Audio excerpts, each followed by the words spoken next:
খুব ভাল দিন এটা যে প্ৰথমবাৰৰ বাবে বিষ্ণু নিৰ্মল ভৱনৰ ঐতিহ্যমণ্ডিত এই হলটোত ৰাষ্ট্ৰীয় ক্ৰীড়া সাংস্কৃতিক উৎসৱ উদযাপন সমিতিৰ উদ্যোগত ভাৰতৰ স্বাধীনতা সংগ্ৰামী অসমৰ এক বিশিষ্ট নাগৰিক ফ্ৰীডম ফাইটাৰ তথা প্ৰথমগৰাকী ৰক্তিমেলা চেম্পিয়ন লৌহপুৰুষ প্ৰেমতাকান্ত শৰ্মাৰ পবিত্ৰ জন্মদিৱসৰ সংগতি ৰাখি 23 অক্টোবৰৰ পৰা চলি আছে সমগ্ৰ অসমৰ বিভিন্ন প্ৰান্তত চলি থকা কাৰ্যসূচী আজি এটা অন্যতম কাৰ্যসূচী হিচাপে আমি ইয়াত বিভিন্ন বিদ্যালয় মহাবিদ্যালয় আৰু অন্যান্য অনুষ্ঠানৰ উপস্থিতিত ইয়াত প্ৰতিযোগিতাখন অনুষ্ঠিত কৰিছোঁ 5টা গ্ৰুপত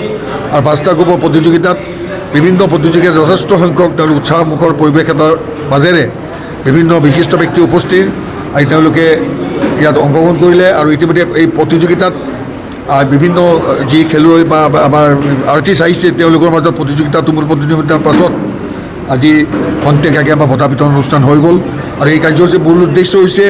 আমি যেনেকৈ ক্ৰীড়াবিদ শিল্পী বা অন্যান্য ক্ষেত্ৰত আমি সদায় নাম লওঁ যেনেকৈ শচীন তেণ্ডুলকাৰৰ নাম লওঁ বা অসমৰ ৰিয়ান পৰাগৰ নাম লওঁ ঠিক তেনেকৈ আজি ফুটবলৰ গিলবাৰ্টন চাংমাৰ নাম লৈছোঁ ঠিক তেনেকৈ ভাৰতৰ বিভিন্ন ক্ষেত্ৰত বা অসমৰ বিভিন্ন ক্ষেত্ৰত শিল্পীসকলৰ উদাহৰণত ভূপেন হাজৰিকা ঠিক তেনেকৈ জুবিন গাৰ্গৰ নাম লৈছোঁ ঠিক তেনেকৈ আমাৰ আৰ্টিষ্টসকলৰ মাজতো যে আমাৰ আছে নীলপৱন বৰুৱা নলিন দুৱৰা বা তেওঁলোকৰ ঘৰৰ বিশিষ্ট ব্যক্তিসকল আছে সেই কথাটো চিন্তা কৰি আমাৰ নতুন প্ৰজন্মৰ আৰ্টিষ্টসকলৰ মাজত প্ৰতিযোগিতা অনুষ্ঠিত কৰিছিলোঁ আৰু বিভিন্ন শিতানৰ স্কুল কলেজৰ ছাত্ৰ ছাত্ৰীয়ে অংশগ্ৰহণ আৰু তাৰ বাহিৰেও জ্যেষ্ঠ প্ৰজন্মৰ ব্যক্তিসকলে অংশগ্ৰহণ কৰি এটা সুন্দৰ পৰিৱেশ এটা সৃষ্টি কৰিলে আৰু এই প্ৰতিযোগিতা খুব ভালকৈ